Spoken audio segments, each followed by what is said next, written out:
குற்றம் செய்கிறவன் பிஞ்சுகளை நசுக்குனா வெளில எங்கே தெரிஞ்சிட போகுதுங்கிற ஒரு எண்ணம். குழந்தைகள் மீது தாக்குதல் வந்து நிறைய அங்கே ஒரு இடத்துல அவங்க அப்பாவை கொலை பண்ணிட்டாங்களாம். தண்டனை எடுக்கலன்னு சொல்லி 6 நாள் ஆகுதுன்னு சொல்லி அந்த பொண்ணு சூசைட் பண்ணிடுச்சு.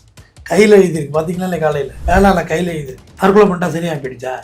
15 வயசு உங்கள்கிட்ட வளர்த்தவங்க அப்பா அம்மாவுக்கு தப்பு செஞ்சவன் எவனோ ஒருத்தன் நம்ம ஏன் தற்கொலை பண்ணிக்கணும்? எப்படி இவ்வளோ தைரியம் வருது? 3 நிமிஷத்துக்கு மேலே பார்த்தாலே போக்சோ போட சொல்கிறாங்க. சேலத்துல சங்ககிரி அப்படிங்கிற ஒரு இடத்துல ஒரு மாணவிக்கு பாலியல் சீண்டல் ஏற்பட்டு அந்த மாணவி தற்கொலை செய்து இறந்து போயிருக்காங்க.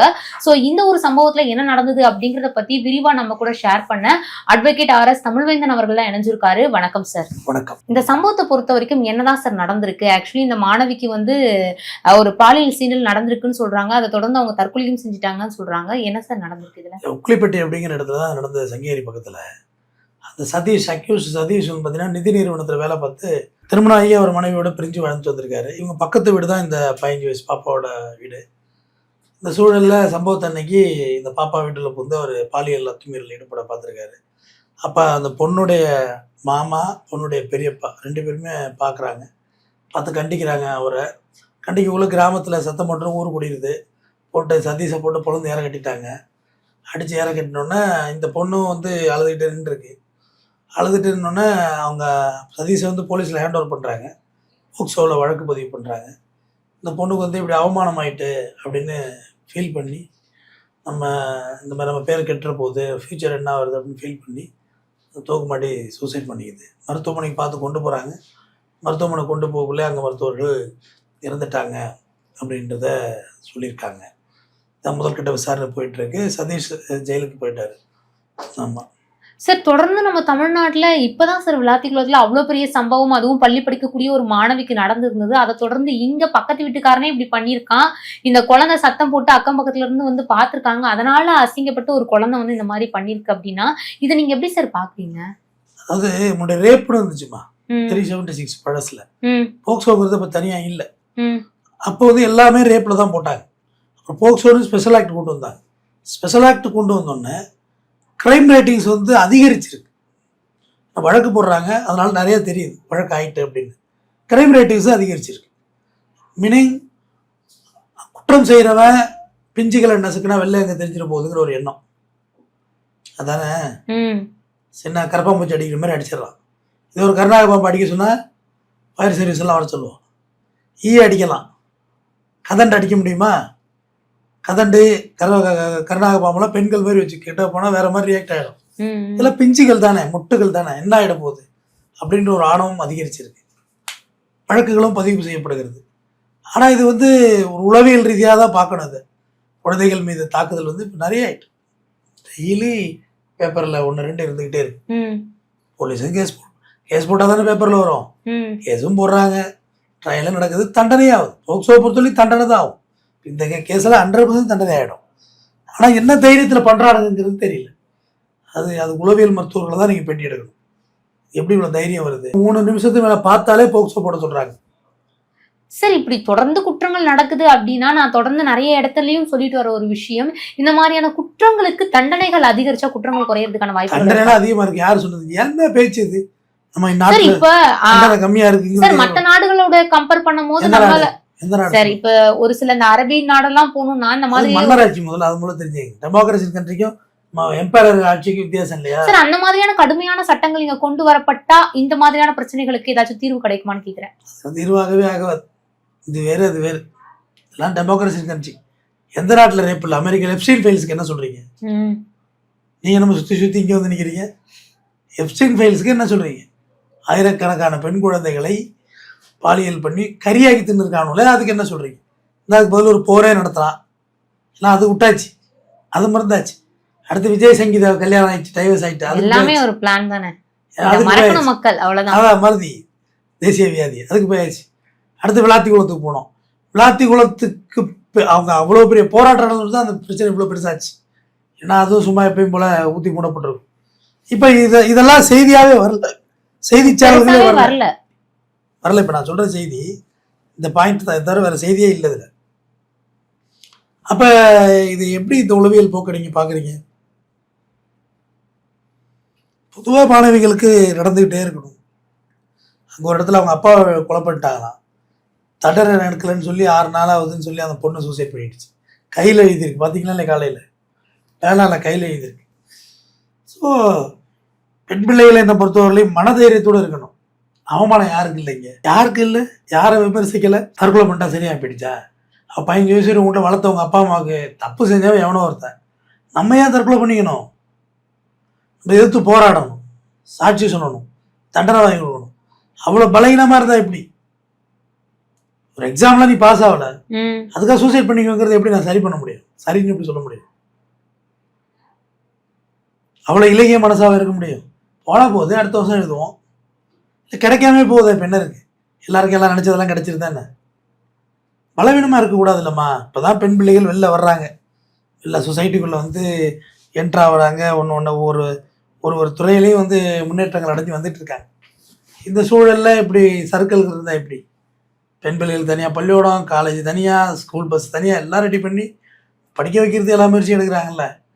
இப்போ இந்த மாதிரி பாலியல் பெண் பிள்ளைகளை பாதுகாப்பாக வளர்க்கணுங்கிறது என்னோட கருத்து. சார், என்னதான் நமக்குள்ளார பெரிய ஒரு விழிப்புணர்வு இருந்தாலும் அந்த பெண்ணுக்கான ஒரு சுற்று வட்டாரங்கள் என்ன பேசும் அப்படிங்கிற ஒரு அச்சம் அந்த பொண்ணுக்கு இருந்திருக்குமோ? இன்னும் நம்ம சமூகத்தில் நிறைய மாற்றங்கள் வேணுமா? அது ஆமாம், நடத்துகிற தப்பே பாடமே தப்பு. பேட் டச் குட் டச்சுன்னு பாடம் நடத்துகிறாங்க, அதுவே தப்பு. Safety touch or not safety டச்சுன்னு பாடம் நடத்தும். பாதுகாப்பான தொடுதல், பாதுகாப்பு அற்ற தொடுதல் தான் பாடம் நடத்தும். அது எப்படி குட் டச் பேட் டச்சுன்னு பாடம் நடத்துவீங்க? பேட் டச்சுன்னா ஐயோ நான் பேட் கேர்ள் ஆகிட்டேன்னு அந்த குழந்தை பாதிக்காத மனசு. பாதுகாப்பாக தொட்டாங்க, மேடம் என்னை பாதுகாப்பு இல்லாத இடத்துல தொடுறான் அப்படின்னு சொல்லணும்.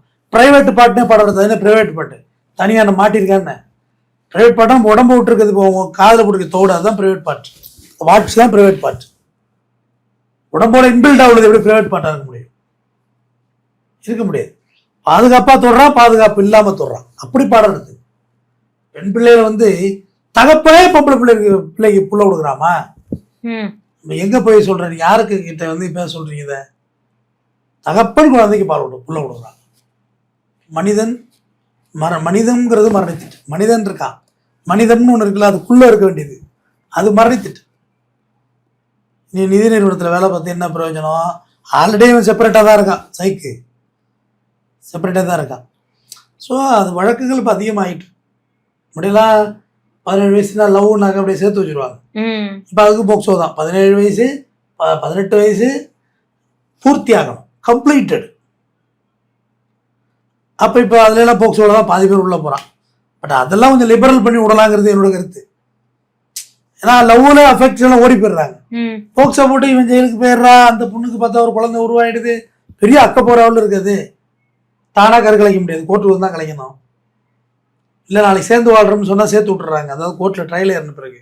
அதுக்கு சொல்ல வரோம், கொஞ்சம் தளர்வுகள் அதில் கொஞ்சம் இருக்கலாம் அப்படின்றது கருத்து, தனிப்பட்ட கருத்து.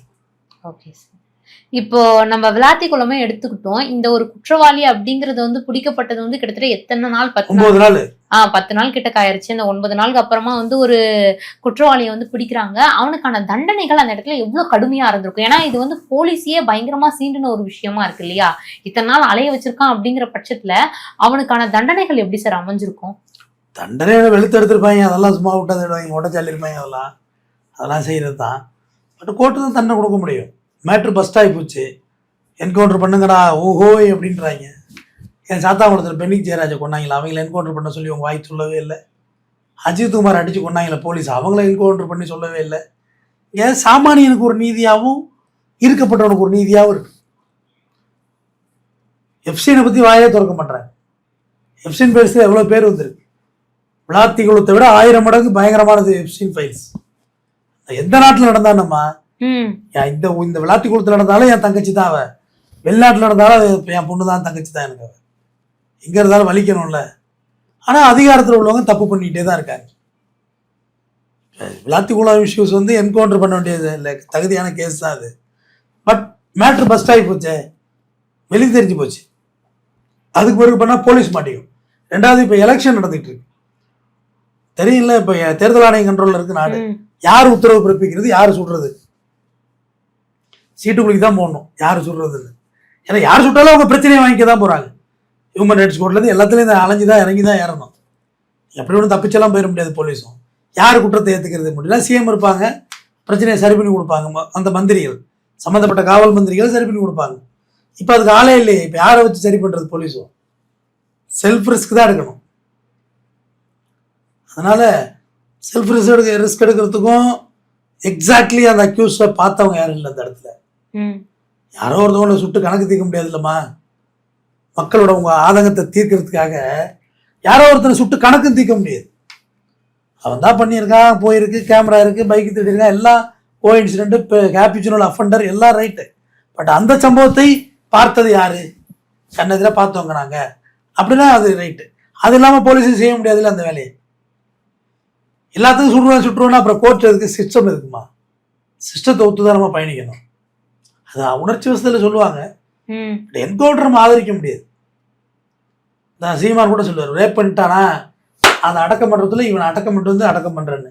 அப்போ உங்கள் அரசுக்கு எதிராக பேசுகிறவங்களெல்லாம் ரேப் கேஸ் கொடுத்து நீங்கள் புதைச்சிருவீங்க தானே. அரசு நினைத்தால் என்ன வேணுமோ செய்யலாம் தெரியுமா? சிஸ்டம். நான் இப்போ அரசுக்கு எதிராக பேசுகிறேன் பயங்கரமானா என் மேலே ஒரு பாலியல் அவளை கொடுத்து என்ன கொண்டு புதைச்சிருவியான்னு கேட்டேன். விசாரணை வேண்டாமா? பணத்தை அடக்கம் பண்ணுறதுல ஒருத்தர் கொண்டு இல்லாமான்னு கேட்குறேன். பதில் சொல்லுங்க. அது இட்ஸ் நாட் குட். அது லா அண்ட் ஆர்டர் கிடையாது, சட்டம் ஒழுங்கு கிடையாது. லான்னாக்க சட்டம் சொல்கிறபடி தான் நம்ம வாழ்கிறோம். சட்டம் என்ன சொல்லுதோ அது நம்ம கேட்டுக்கணும். கண்டிப்பா சார். இந்த சேலத்தில் நடந்திருக்கக்கூடிய இந்த ஒரு மாணவிக்கான விஷயத்தை பொறுத்த வரைக்கும் ஒரு நல்ல தீர்வு கிடைக்கணும். அடுத்தடுத்து இந்த மாதிரியான சம்பவங்கள் குறையணும் அப்படிங்கிற மாதிரி நினைச்சுக்கிறேன். அது நடக்கணும். ஸோ உங்களுடைய கருத்து ஃபைனலாக என்ன சார்? ஆமாம், தண்டனை கண்டிப்பாக கிடைக்கணும். விரைந்த நீதியை நடத்துங்க. கோர்ட் ரெடியாக தான் கேஸ் எடுத்துருக்கு. நீ சார்ஜ் ஷீட்டை போட்டு கொண்டு வாங்க. சாட்சி ஏற்று எத்தனை கேஸ் ஐஓ ஏறாமல் நிற்குது. போலீஸ் அதிகாரி போட்ட சார்ஜ் ஷீட் தான். நீ வந்து சாட்சி சொன்னா தானே உனக்கு விடுதலையே தண்டனையை கேஸை முடிக்கணும்லம்மா. கூப்பாடு போட்டுக்கிட்டு கோர்ட்டு டயத்தை வேஸ்ட் பண்ணிட்டு உட்காந்துருந்தா எப்படி? நீங்க நேரம் கோர்ட்டுக்கு வந்து சார்ஜ் சொல்லுங்க. போலீஸ் கேஸ் நடத்திடும். சார்ஜ் ஷீட் விரைந்து போடும். உள்ள வச்சு சார்ஜ் ஷீட் போடுங்க. அப்படி வச்சு ட்ரையல் கண்டெஸ்ட் பண்ணுங்க. நிர்பந்தே குற்றவாளியா கோர்ட்டு முடிவு பண்ணட்டும். தொடர்ந்து பேசும்.